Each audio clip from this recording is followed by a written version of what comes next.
11절에서 14절 말씀입니다. 내가 아버지 안에 거하고 아버지께서 내 안에 계심을 믿으라. 그렇지 못하겠거든 행하는 그 일로 말미암아 나를 믿으라. 내가 진실로 진실로 너에게 이르노니 나를 믿는 자는 내가 하는 일을 그도 할 것이요 또한 나보다 큰 일도 하리니 이는 내가 아버지께 감이라. 너희가 내 이름으로 무엇을 구하든지 내가 행하리니 이는 아버지로 하여금 아들로 말미암아 영광을 받으시게 하려 함이라. 내 이름으로 무엇이든지 내게 구하면 내가 행하리라. 아멘. 오늘 저는 영원한 가치를 위해 일하는 사람들이라는 제목을 가지고 함께 은혜를 나눌 수 있기를 원합니다. 여러분 솔로몬 잘 아실 겁니다. 누구보다 지혜로웠고 그래서 누구보다 많은 것을 성취했던 솔로몬은 인생의 뒤안길에서 이렇게 고백합니다. 전도서 2장 10절에서 11절인데요. 현대인의 성경으로 읽어드릴게요. 내가 원하는 것은 무엇이든지 다 소유하였으며 내 마음이 즐거워하는 것을 거절하지 않았고 더구나 내가 한 모든 일을 자랑스럽게 여겼으니 이것이야말로 내 수고의 대가였다. 그러나 잘 살펴보니 내가 애써 이룩한 그 모든 것이 아무런 의미도 없으며 바람을 잡으려는 것처럼 다 무익한 것이었다. 자신이 원하는 것을 이루지 못해서 그래서 회한 속에서 죽어가는 사람들과는 달리 솔로몬은 자신이 원하던 모든 것을 다 소유했고 성취했고 그리고 자기의 수고의 대가인 그 성취에 대해서 자랑스럽게 여겼다라고 말합니다. 근데 인생의 뒤안길에서 자기의 인생을 돌아보니까 자신이 애써서 성취한 모든 것들이 아무런 의미가 없다는 거예요. 다 헛된 것, 마치 바람을 잡으려는 것처럼 헛된 것이었다는 것을 깨닫고 허무함 속에서 살았다는 것입니다. 만일 우리가 추구해온 모든 것들이, 우리가 성취한 모든 것들이 바다의 민물에 휩쓸려가는 모래성과 같다는 것을 보게 된다면 어떨까요? 우리가 얻기 위해서 그토록 애쓰고 수고한 모든 것들이 헛되다는 것을 깨닫게 되었을 때 우리는 어떻게 할까요? 만일 우리가 성취한 모든 것들이 바닷가의 모래성처럼 허물어져 가는 것을 본다면 우리는 깊은 허무함을 느낄 것입니다. 그런데 솔로몬처럼 지혜로워서 그래서 누구보다 더 많은 것들을 성취하고 더 많은 것을 소유한 사람들은 자신이 성취한 것들이 허물어져 가는 것을 볼 때 다른 사람들보다 더 깊은 허무함을 느낄 거예요. 차라리 그렇게 애쓰지나 말걸. 여러분 잘 모르면 근심도 덜해요. 근데 세상이 보이면 근심이 더해. 지혜가 많으면 오히려 근심이 더한 거예요. 능력이 없어서 아무것도 못하면 근심도 없어. 여러분 돈이 없는 사람들, 가난한 사람들은 이 세상 떠날 때 별 미련 없어요. 근데 돈이 많은 사람들은 정말 내가 어떻게 성취한 것인데, 내가 어떻게 번 것인데 저걸 놓고 떠나가나. 번민이 더하고요, 허무함이 더 깊어지게 되는 것입니다. 솔로몬은 누구보다 지혜로웠고 누구보다 능력이 많아서 너무나 누구보다 많은 것을 성취했지만 죽음 앞에서 다른 사람보다 더 깊은 번민과 허무함을 느꼈다는 것입니다. 여러분 우리의 인생에 있어서 가장 중요한 질문은 무엇일까요? 우리가 무엇을 성취할 것이냐가 아니라 우리가 지금 하고 있는 일이 나에게 영원한 가치를 지니고 있는가? 정말 내가 하고 있는 일이 바닷가의 모래성처럼 허물어져 가지 아니하고 영원한 의미를 간직하게 될 것인가? 내가 한 일들이 모든 사람들에게 잊혀지는 것이 아니라 모든 사람들에게 기억되고 모든 사람들에게 영광과 칭송을 받게 되고, 그리고 영원토록 내가 그 일을 인하여서 기쁨을 얻고 자랑을 느끼고 만족을 느낄 수 있을 것인가? 이게 우리의 인생의 근본적인 질문이 되어야 되지 않겠습니까?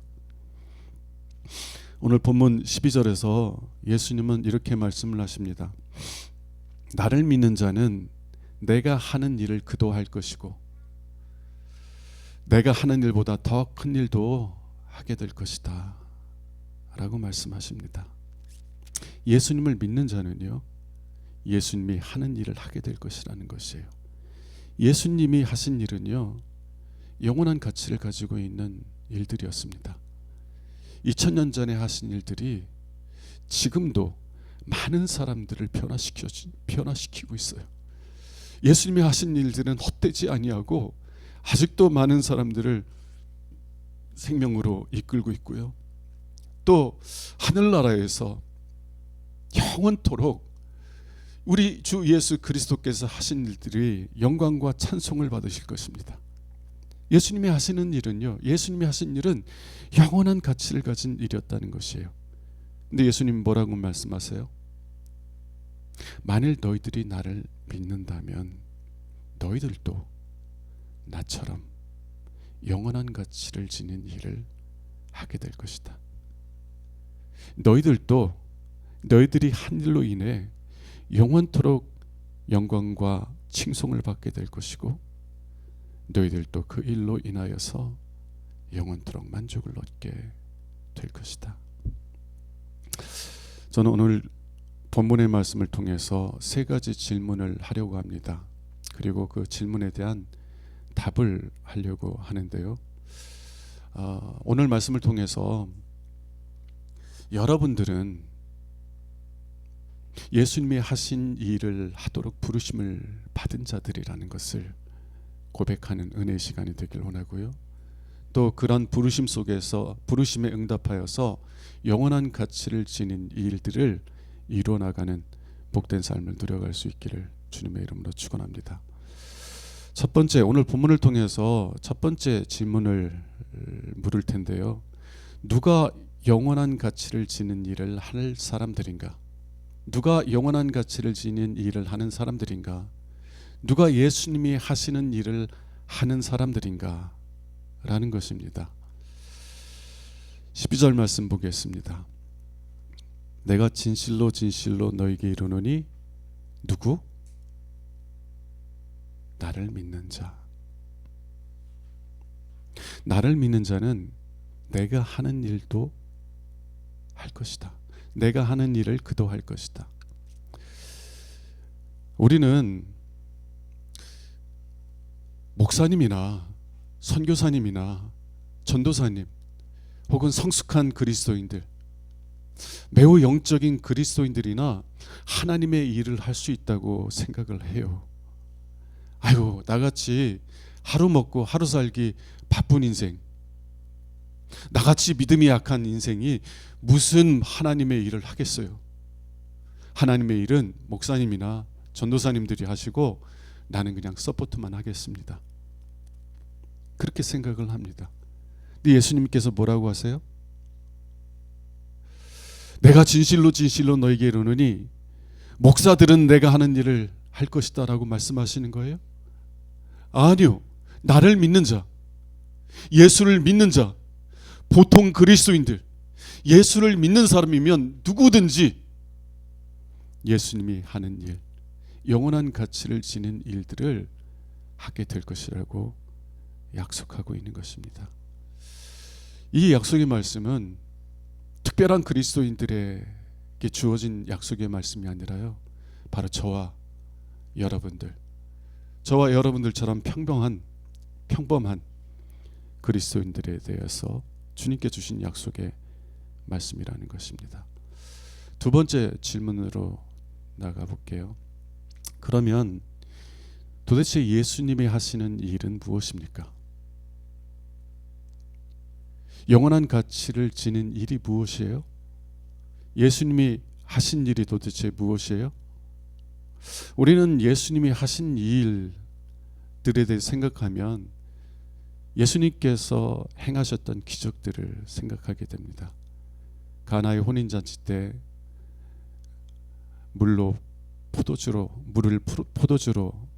변화시켜 주셨던 일, 그리고 폭풍 속에 있는 제자들에게 나아가기 위해서 바다를 걸어가셨던 일, 보리떡 5개와 물고기 2마리로 5,000명을 먹이셨던 일, 날 때부터 맹인이 된 사람의 눈을 뜨게 하셨던 일, 그리고 죽은 지 나흘이나 되어서 썩어 냄새나는 나사로를 살리셨던 일.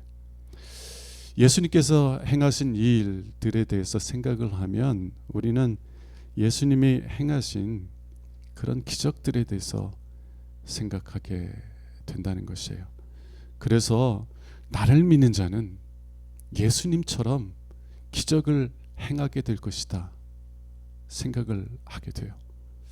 어떤 사람들은 과도한 믿음 속에서 예수님께서 말씀하셨으니까 나도 기적을 행할 수 있다, 믿는 자에게 능치 못함이 없다, 이런 믿음 속에서 때로 잘못된 선택을 하는 경우들이 있고요.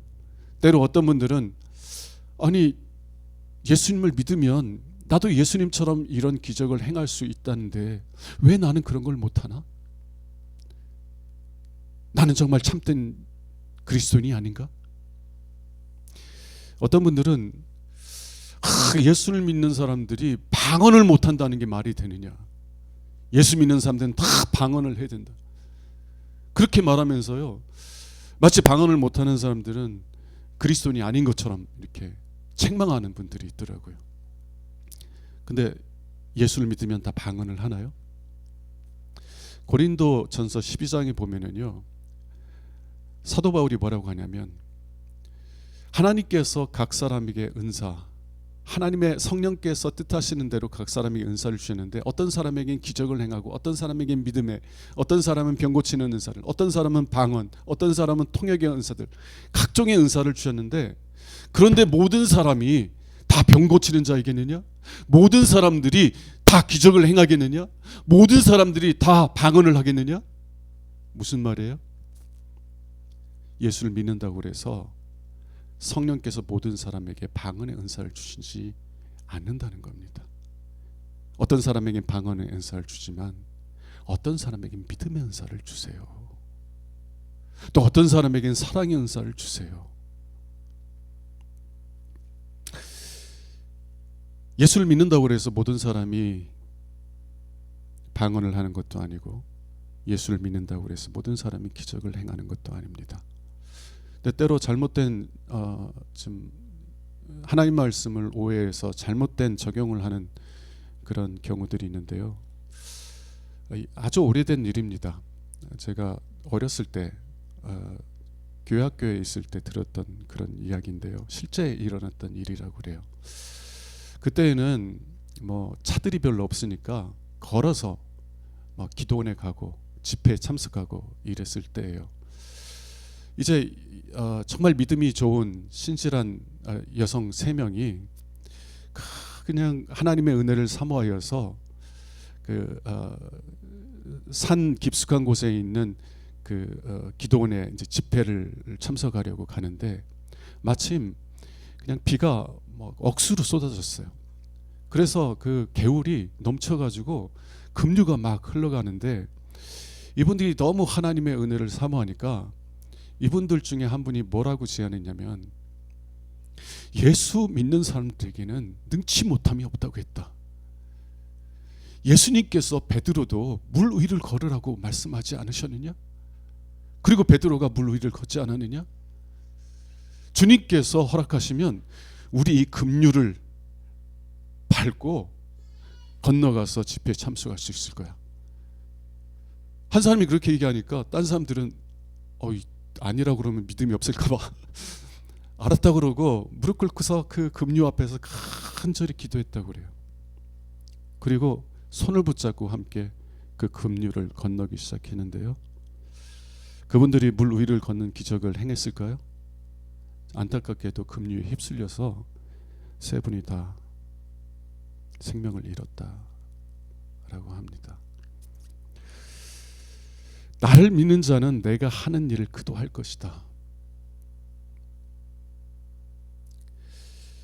이 본문의 문맥을 잘 이해하지 못하고 이 말씀만 딱 뜯어서 이 말씀만 뽑아서 이해를 하면 세 명의 여인들처럼 하나님의 말씀을 깊이 오해할 수 있다는 것입니다. 그러면 예수님께서 말씀하시는 나를 믿는 자는 내가 하는 일을 그도 할 것이다 라는 이 말씀은 도대체 무엇을 의미하는 것일까요? 문맥을 살펴봐야 돼요. 우리 11절 말씀 보도록 하겠습니다. 내가 아버지 안에 거하고 아버지께서 내 안에 계심을 믿으라. 그렇지 못하겠거든 내가 행하는 그 일로 말미암아 나를 믿으라. 자, 여기에 두 가지가 나와요. 내가 행하는 일, 예수님 행하시는 일, 그리고 믿음이 나옵니다. 예수님께서 이 두 가지를 어떻게 연관시키고 있어요? 여러분은 그 연관성을 보시나요? 제자들이요, 예수님께서 누구이신지를 아직 믿지 못하는 거예요.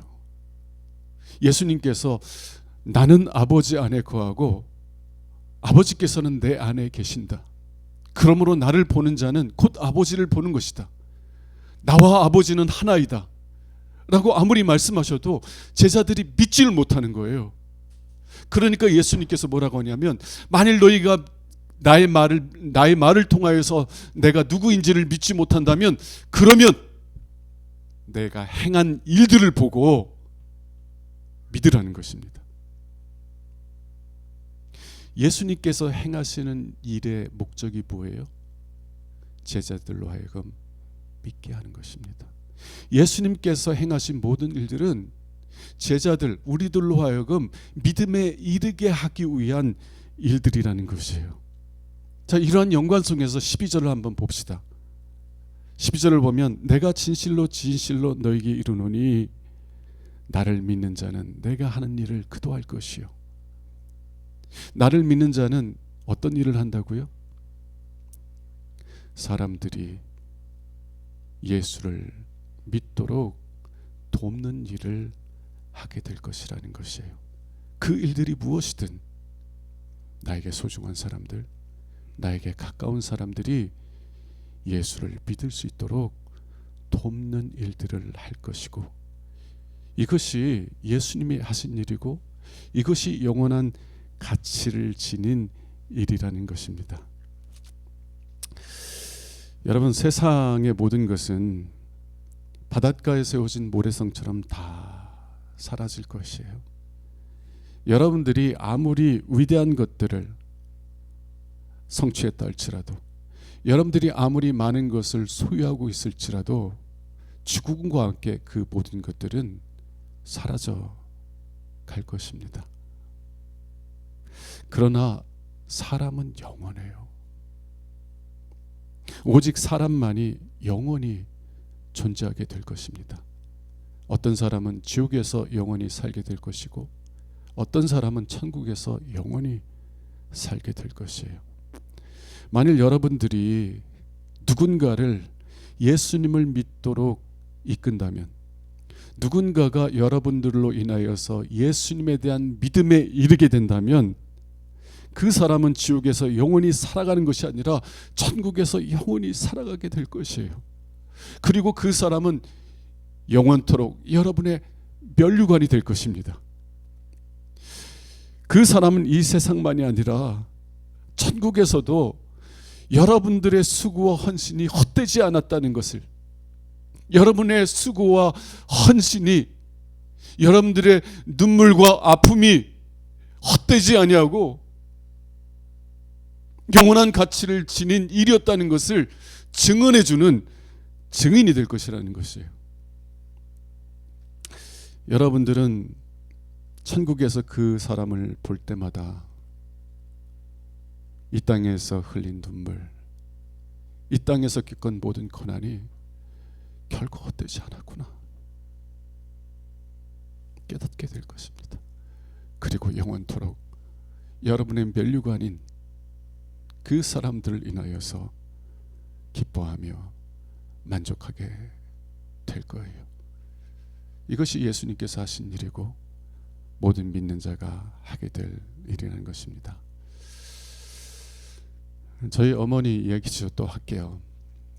어떤 분들은 자꾸 맨날 어머니 얘기하냐는데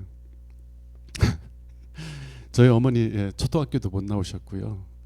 집이 너무 가난하셔가지고 딸 6을 낳으셨는데 딸 6을 낳을 때마다 낳는 당일에 밭에 나가서 일하셨다고 해요.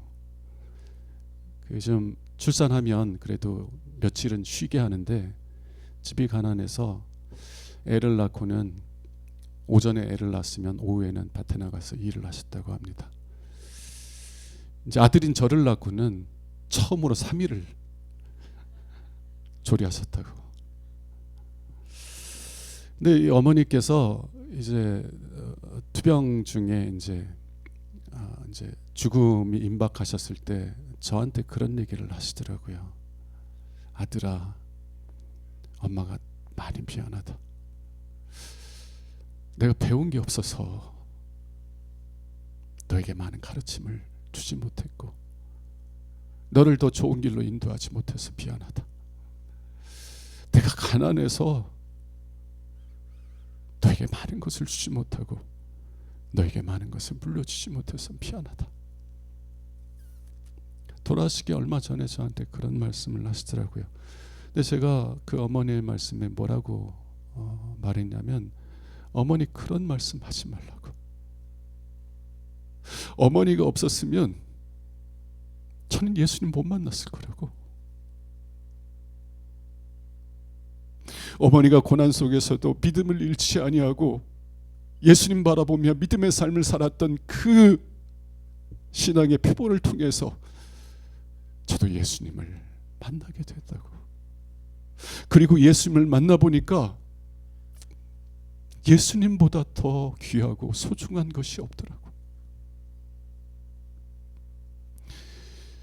저는 어머니 때문에 온 세상보다 더 귀하신 예수님을 만나게 되었으니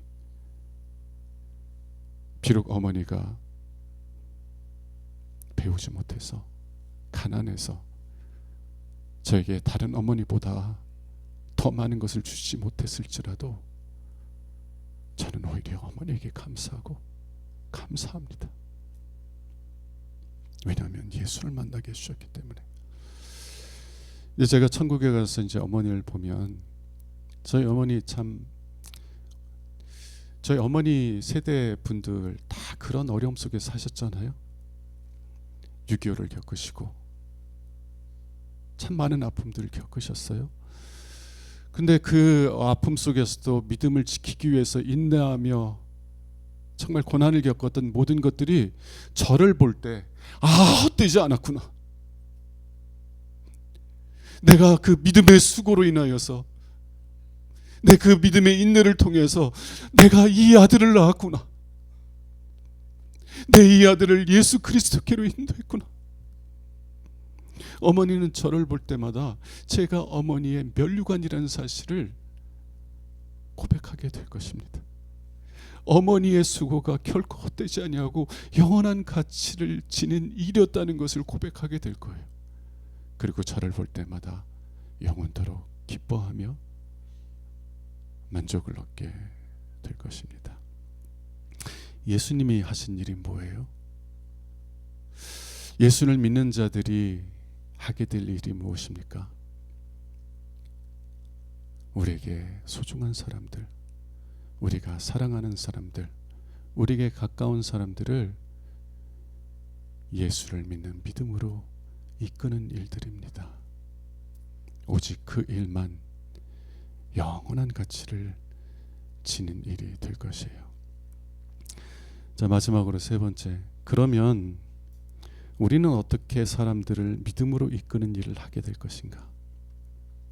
예수를 믿는 우리들은 어떻게 사람들을 믿음으로 이끄는 영원한 가치를 지닌 일들을 하게 될 것인가 라는 거예요. 13절 보겠습니다.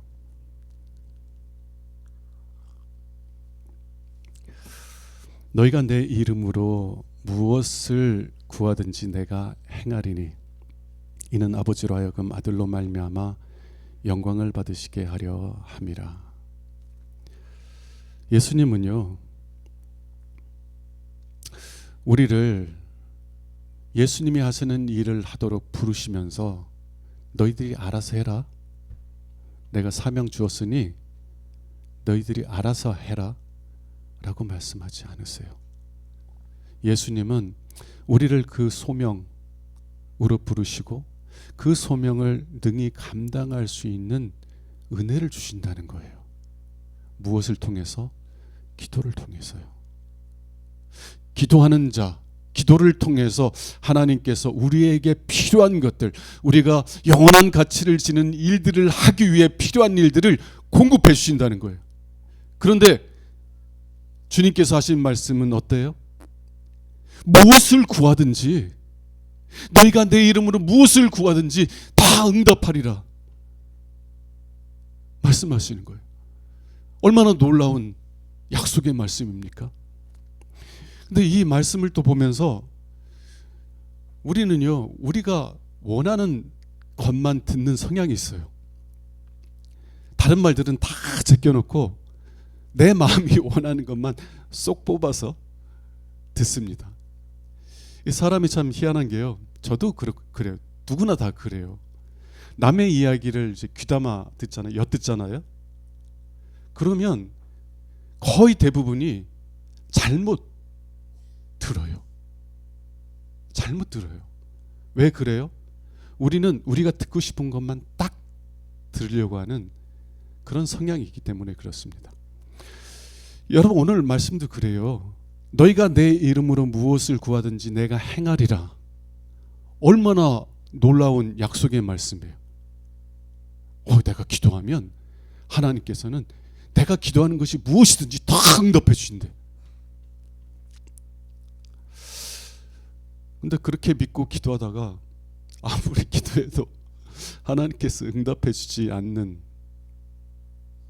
경험을 하고 낙심하면서 종종 이렇게 얘기하는 분들이 있습니다. 기도해봤자 뭐예요? 저 기도해봤어요. 정말 간절히 기도했는데 하나님 응답하지 않더라고요. 무엇을 구하든지 응답하시겠다고요? 제가 경험해본 그 경험을 통해서 보면 내가 아무리 간절히 기도해도 하나님 응답 안 하시더라고요. 근데 왜 내가 더 기도해야 돼요?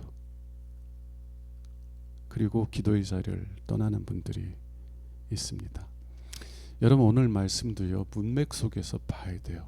예수님이 어떠한 문맥 속에서 이 약속의 말씀을 주셨는지 봐야 됩니다. 어떤 문맥에서 예수님이 이 약속을 주셨어요? 나를 믿는 자는 내가 하는 일을 그도 할 것이다. 너희가 정말 나를 믿는다면 그러면 다른 사람들을 나에게로 이끄는 일들을 하게 될 것이다. 그러면 구하라. 내가 응답하리라. 이런 문맥 속에서 예수님께서 이런 약속을 주시고요. 또 13절을 보면 무엇이든지 내 이름으로 구하면 응답하겠다라는 이 기도의 궁극적인 목적이 무엇인지를 우리가 볼 수 있는데요. 13절 하반절을 다시 보겠습니다.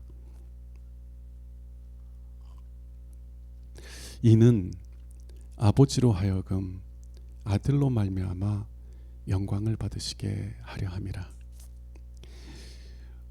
정말 우리가 우리에게 가까운 사람들, 소중한 사람들을 예수께로 인도하기 위해서 일할 때 그들을 위해서 주님께 기도하면 주님께서 응답해 주신다고 약속하여 주셨는데요.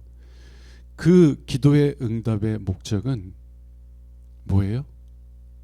아버지께서 영광 받으시는 거예요. 아버지께서 영광 받으시는 거예요. 여러분, 하나님이 영광을 받으신다는 것은 어떤 겁니까? 하나님께서 언제 영광을 받으십니까? 많은 분들은 이렇게 생각을 하시더라고요.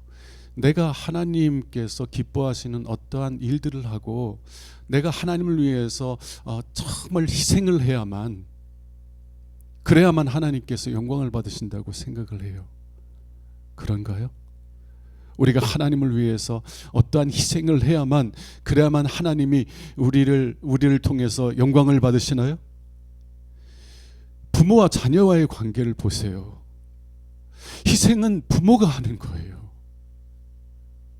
자녀는 그 부모의 희생을 감사함으로 받아들이면 되는 거예요. 그것을 부모님께서 기뻐하시고 자녀들이 그렇게 부모의 희생을 기쁨으로, 감사함으로 받아들일 때 부모는 영광 받는 거예요. 여러분, 이제 나이가 들면 들수록 이제 건강에 대한 걱정을 하잖아요. 건강 걱정을 하면서 이제 나이 든 분들이 이제 운동도 하고 이래요. 그 운동을 하는 근본적인 중요한 이유 중에 하나는 물론 이제 내가 아프지 않아야 되니까라는 것도 있지만, 이야기를 들어보면, 어른들 이야기를 들어보면 자녀한테 패키치면 안 된다는 거예요.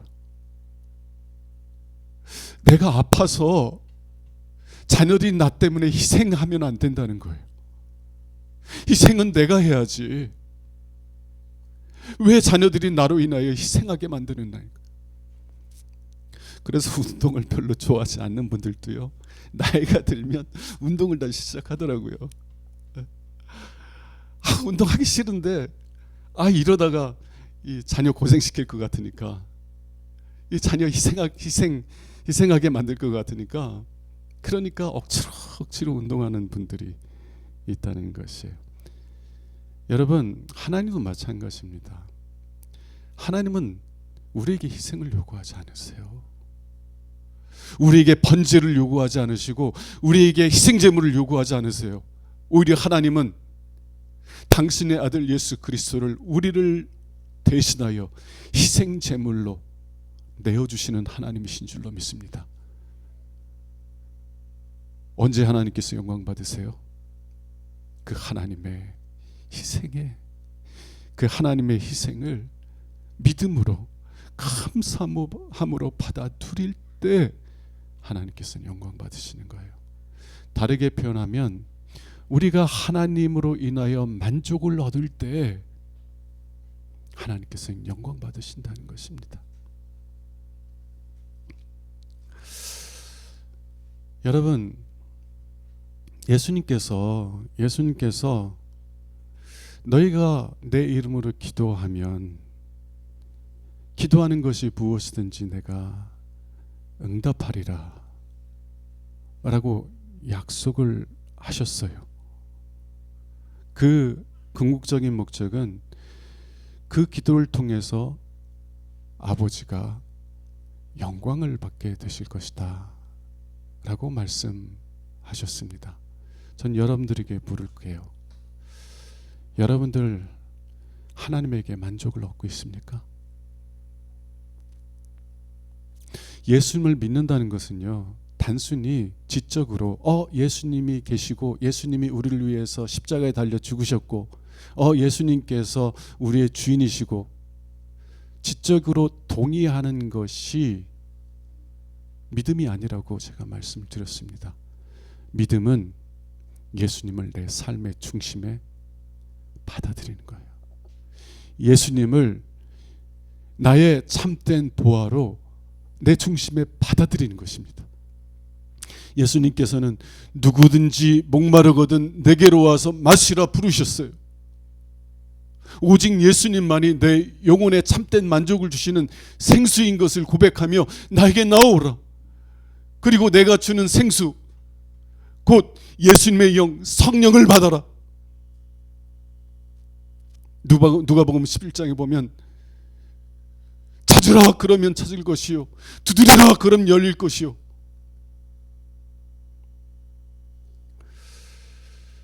누가 자녀들이 좋은 것을 달라고 하면 나쁜 것을 주겠느냐? 너희들이 하나님 아버지에게 구하는데 어찌 하나님께서 너에게 성령을 주시지 않겠느냐? 내가 비록 허물 많은 죄인일지라도 예수님의 자비하신 부르심에 믿음으로 응답하여 주님께 나아가 주여 내 영혼이 목마르오니 내 영혼의 목마름을 채워주옵소서. 주님께 나아가면 주님께서 생수이신 성령을 우리에게 부어주셔서 우리의 영혼이 참된 만족을 얻게 하신다는 거예요.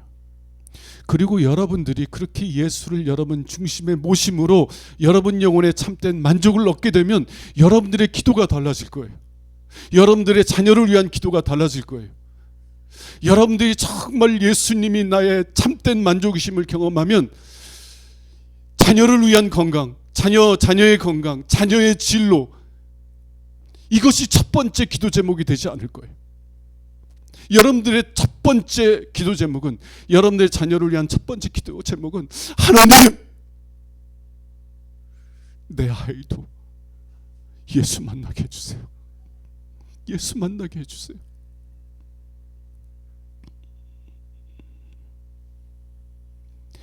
저보다는 일찍 예수 만나게 해주셔서 예수로 인하여 그 영혼의 참된 만족을 얻게 해주세요. 주님의 사랑의 손에 붙잡혀서 살아갈 수 있도록 은혜 베풀어 주세요. 물론 자녀의 건강을 위해서 기도하고 자녀의 진로를 위해서 기도해요. 그러나 그것이 1차적인 기도 제목이 아니라는 거예요. 여러분은 예수님을 믿음으로 예수님의 이름으로 기도하면서 궁극적인 목적인 하나님의 영광을 경험합니까?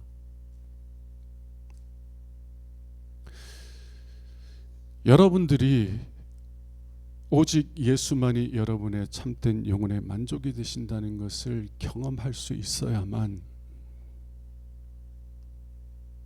여러분들에게 소중한 사람들을 위해서 예수님께서 하신 일처럼 여러분들도 일하게 될 것이고, 또 그거에 필요한 것을 얻기 위해서 기도하게 될 것이라는 것이에요. 그리고 하나님께서는 그러한 기도에, 주님께서는 그러한 기도에 응답하여 주실 것입니다. 여러분들만이 아니라 여러분들에게 소중한 사람들도 예수를 믿는 믿음 가운데 이끌어 주셔서, 그래서 그들이 예수로 인하여 만족을 얻고 기쁨을 얻게 하셔서, 그래서 하나님께서 영광 받으시도록 역사하실 것이라는 것입니다. 예수님이 여러분의 참된 만족이 되신다는 것을 경험하지 않는 분들은 여러분들의 자녀, 여러분들에게 소중한 사람들이 예수 믿게 해달라고 하는 그 간절한 기도를 할 수가 없어요. 먼저 여러분들이 예수님을 여러분의 삶의 중심에 받아들이십시오. 그리고 예수님이 이 세상 어떤 것도 만족시켜 줄 수 없는 내 영혼을 만족시켜 주시는, 내 영혼의 참된 생수이심을 경험하세요. 그래 여러분들은 다른 사람들을 믿음으로 이끌기 위해서 간절히 주님께 기도할 것이고, 주님은 그 기도에 응답하여 주실 것이고, 그리고 그 기도의 응답을 통하여서 하나님께서 영광을 얻으시는 은혜의 역사들이 삶 속에서 일어나게 될 줄로 믿습니다. 여러분들이 그런 기도를 할 때 낙심하지 마세요. 주님 약속하셨어요. 정말 여러분들에게 소중한 사람들이 예수님을 믿게 해달라는 그 간절한 기도를 할 때 기도 응답이 더딘 것 같다고 여기며 낙심하지 마세요. 주님은 뭐라고 말씀하세요? 너희가 내 이름으로 무엇을 구하든지 응답하실 거라고. 다 응답해 주실 거예요. 비록 내가 원하는 때는 아닐지라도 주님께서는 여러분의 그 간절한 기도를 잊지 않으세요. 기억하고 있어요. 그리고 때가 되면 여러분들이 눈물로써 기도한 그 사람을 예수님을 믿는 믿음으로 이끌어 줄 줄로 믿습니다. 말씀을 정리할게요. 여러분, 영원한 가치를 지닌 일이 무엇입니까? 한 사람을 예수께로 인도하는 일이 아니겠습니까? 예수님을 믿는 자는 예수님이 하신 일을 그도 할 것이라고 하였고요. 또 예수님의 이름을 의지하여서 기도하면 주님께서는 다 응답하시겠다고 약속하여 주셨습니다. 우리도 예수님처럼 영원한 가치를 지닌 일들을 행하는 삶을 살아가는 믿음의 사람들이 될 수 있기를 원하고요. 그리고 우리가 눈물 뿌려 기도한 그 기도를 주님께서 응답하시는 것을 인해 기뻐하며 즐거워하는 믿음의 사람들 될 수 있기를 주님의 이름으로 축원합니다. 기도하겠습니다. 주님, 우리의 수고와 헌신이 헛되지 아니하고 영원한 가치를 지닌 일들이었음을 알게 하여 주옵소서.